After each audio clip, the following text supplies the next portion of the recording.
Porque existia no modelo antigo de universidade em Viena, eu acho que Viena foi a última universidade de verdade no mundo, não existiam currículos rígidos. Ela era uma universidade, o aluno entrava e ia cursando as matérias que desejava. Tanto que o Karl Popper, que estudou em Viena, ele até o último ano de curso estava em dúvida se ele defenderia a tese dele em música, em psicologia, em física ou em filosofia. Ele acabou escolhendo metodologia da filosofia. Mas ele chegou a esboçar a tese dele de música, que seria a passagem da música homófona para a música polífona. Estudar a polifonia, era a tese dele de doutorado. Depois discutiu todo o método, mas porque tinha uma liberdade. E nesse campo de liberdade, era permitido que alguns professores fossem os Privatdozenten, que foi o que o Bombaverk deu aula. O professor chega, ele não tem salário, ele oferece uma cadeira na universidade e ele recebe uma parcela significativa das mensalidades que os alunos pagam por ali. Então, o professor vai dar matéria. Se ele está atraindo 50 alunos, ele fez muito dinheiro. Se ele tem 3, é pouco dinheiro, mas é conta e risco dele. Era um sistema mais interessante. Então, o aluno tinha mais liberdade de montar o seu currículo e a universidade ela visava como finalidade maior, não uma formação em carreira, mas dar uma base intelectual ampla que, por intermédio de uma tese, você formaria esse intelectual e ele iria buscar o ganha-pão dando aula, escrevendo, sendo tutor de alguém. Então, era uma questão mais ampla. E foi a grande... Se nós pensarmos o número de grandes intelectuais do século XX, para o bem e para o mal, que eram de Viena, é impressionante. Mises, Hayek, Popper, Wegelin, Freud. Eu não estou aqui discutindo, mas vários autores mais famosos, o próprio Lukács, teve um grupo imenso de pensadores no século XX correndo nesse sistema de livre formação intelectual. Respondi a tua questão? Bem, voltando aqui, nesse ponto. Então, essa ideia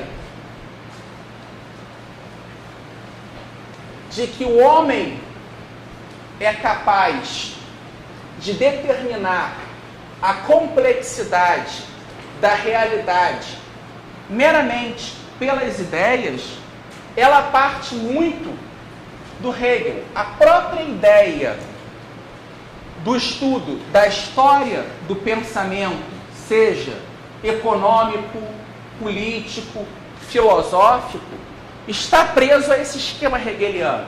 Tanto que autores insignificantes no século XVII, XVIII, como Spinoza, ganham um vulto imenso no século XIX. Por quê?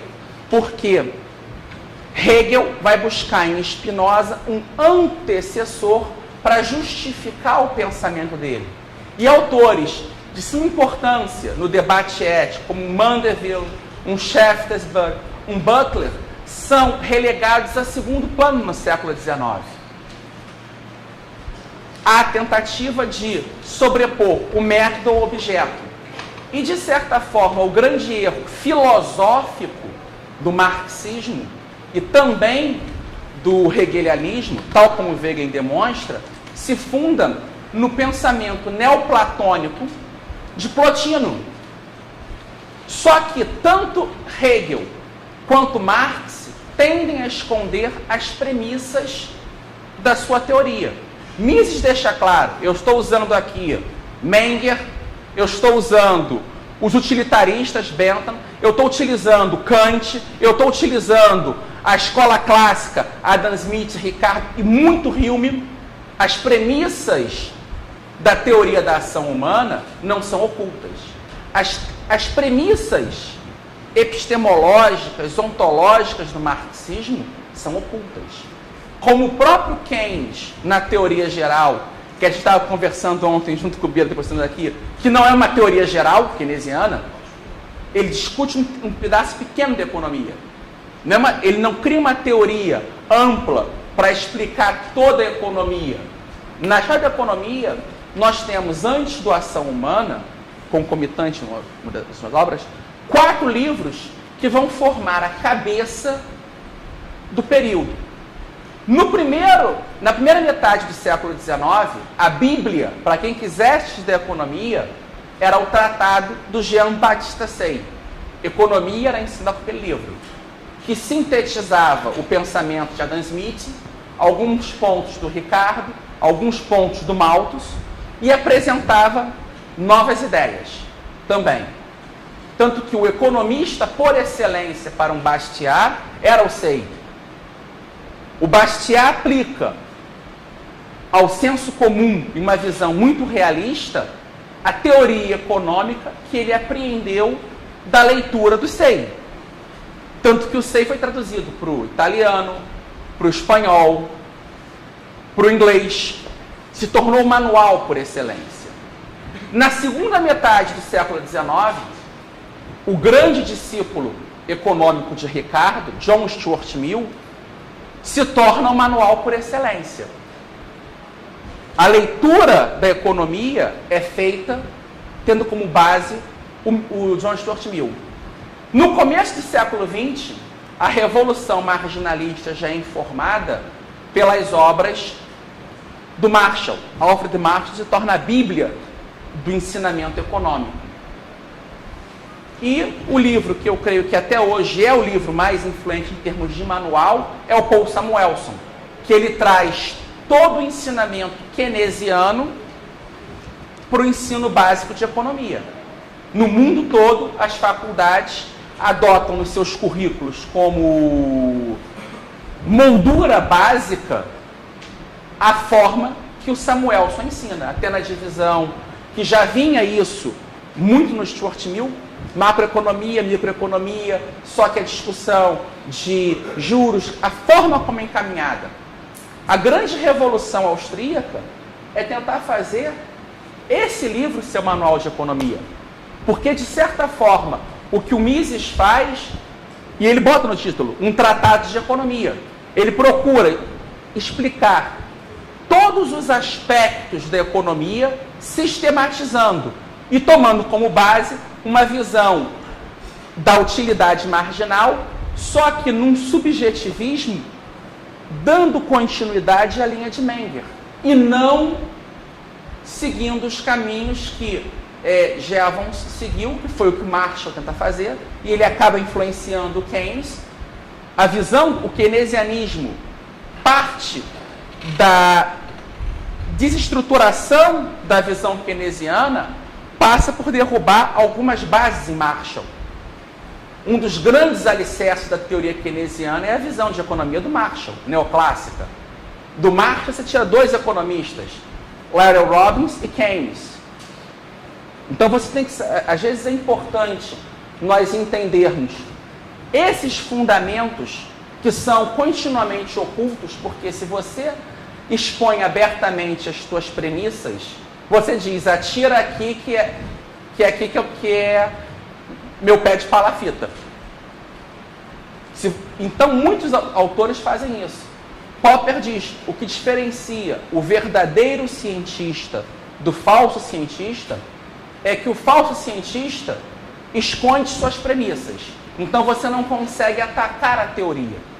O verdadeiro mostra quais são até os possíveis erros.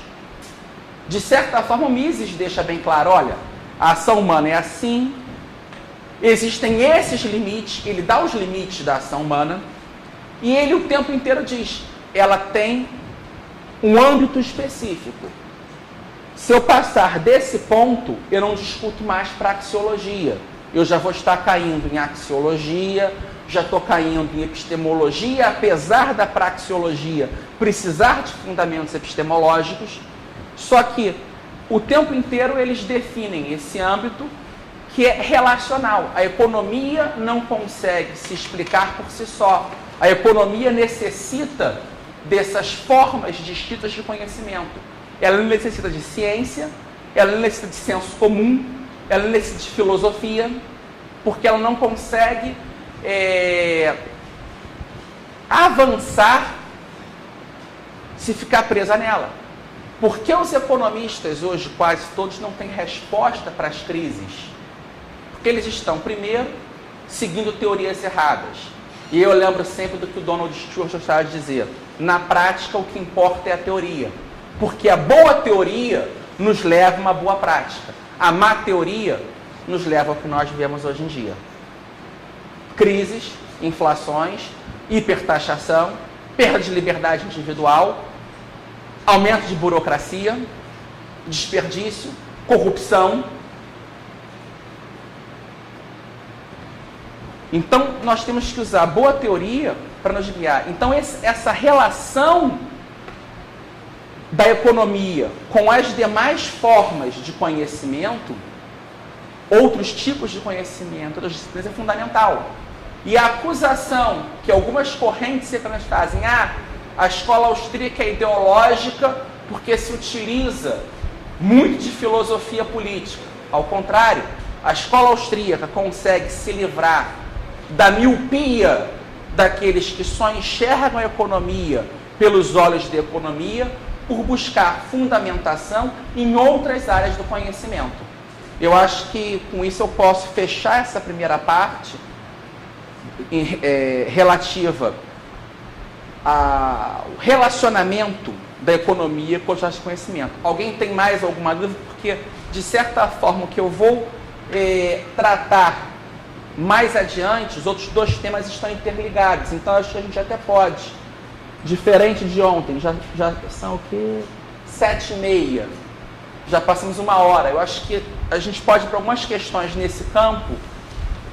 Fecha essa discussão, fazemos um intervalo e voltamos para tratar dessa relação entre sociedade humana e papel do indivíduo na sociedade.